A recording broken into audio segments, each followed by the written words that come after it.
তুমি যত ভালো হও না কেন কখনোই সবার কাছে প্রিয় হতে পারবে না। মানুষ না মরা পর্যন্ত কেউ কাউকে ভালো বলে না। মানুষের কাছে ভালো সাজবার কোনো দরকার নেই। দরকার নেই সামান্য কৃতজ্ঞতা, প্রাপ্তির আকাঙ্ক্ষাও।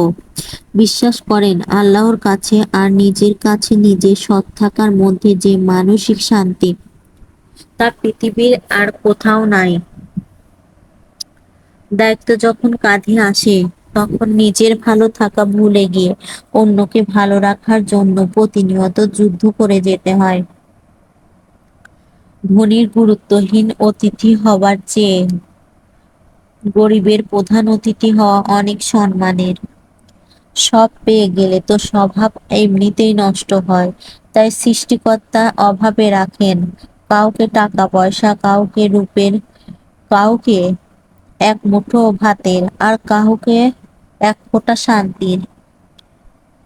যখন মানুষের খুব প্রিয় কেউ তাকে অপছন্দ, অবহেলা কিংবা ঘৃণা করে, তখন প্রথম প্রথম মানুষ খুব কষ্ট পায় এবং চায় যে সব ঠিক হয়ে যাক। কিছুদিন পর সে সেই প্রিয় ব্যক্তিকে ছাড়া থাকতে শিখে যায়।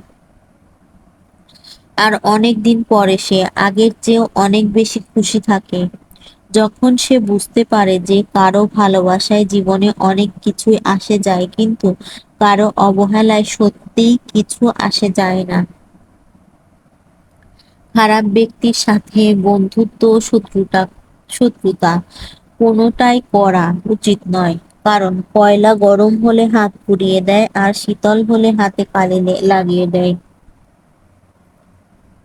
অর্থ থাকলে গোটা পৃথিবীর সাক্ষাৎকার নিতে চায়, আর না থাকলে আপনজন পরিচয় দিতেও লজ্জা পায়। যেখানে ভুল নেই সেখানে মাথা নত করবেন না, আর যেখানে সম্মান নেই সেখানে অবস্থান করবেন না।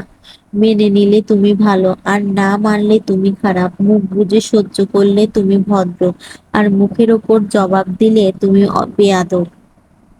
নিজের আত্মসম্মান বাঁচাতে একা থাকা শ্রেয়। একা থাকা খারাপ কিছু নয়। মনে রাখবেন, চাঁদ একা তবুও জল জল করে। আমি তো সেই রবের ভিখারি যিনি নিজেই ওয়াদা করেছেন শীঘ্রই তোমার রব তোমাকে এত বেশি দিবেন যে তুমি খুশি হয়ে যাবে। তুমি যতই ভালো হও না কেন, যতই অন্যের জন্য নিজেকে বিলিয়ে দাও না কেন, যতই কষ্ট সহ্য করো না কেন, কিছু মানুষের কাছে তবুও তুমি কখনোই ভালো হতে পারবে না। বিশ্বাসটা আসলে খুব দামি জিনিস।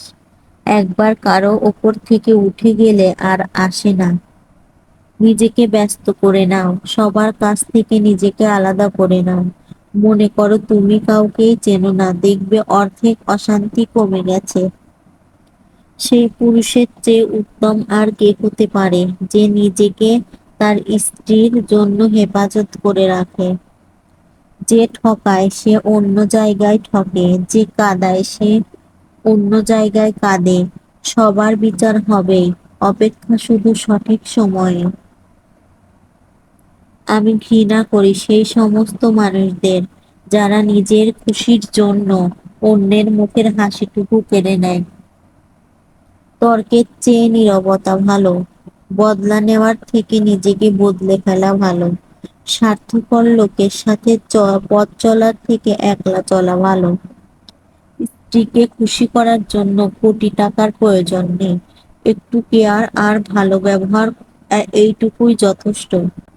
বেঈমান আর স্বার্থপর মানুষ নিজের ভালো ছাড়া অন্যের অনুভূতি কখনো বুঝতে পারে না। আল্লাহর কাছে মাথা নত করুন, তিনি আপনাকে পৃথিবীর কারো কাছে মাথা নত হতে দিবেন